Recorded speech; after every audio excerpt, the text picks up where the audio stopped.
Pakistan is clearly a country where, luckily, there's some degree of stability now after the recent elections and the coalition approach. And while Mr. Sharif has left the coalition, there's the hope that he will come back. Nevertheless, on various levels, Pakistan does remain a state of some concern, with the nuclear question, of course, the instability in the northwest territories, the northwest provinces,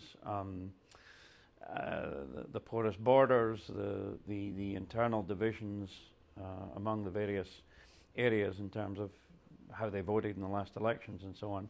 So, but again, I think the key thing here is really similar to dealing with other countries, not to come at Pakistan in a monodimensional way. There may be groups of concern operating within your territory, and because of the nuclear option, that's the only reason that we want to have a dialogue or do business with you. I think that on the nuclear question, for example, Pakistan could be, along with India, it's nuclear, the only nuclear dyad in the world, after all, neighbors with nuclear capability, that Pakistan could be part of the solution to the growing movement for, we haven't got into the question of getting to zero on nuclear weapons, which is now back in the policy arena, another encouraging sign of actually living up to the Nuclear Non-Proliferation Treaty in all its aspects, not just preventing proliferation, but reducing and eliminating nuclear weapons in those countries that have them.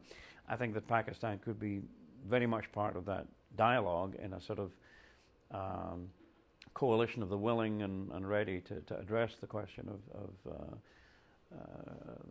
the reduction of nuclear weapons inventory. So this is another example of a highly problematical relationship, but one where there ought to be opportunities for a more nuanced discussion.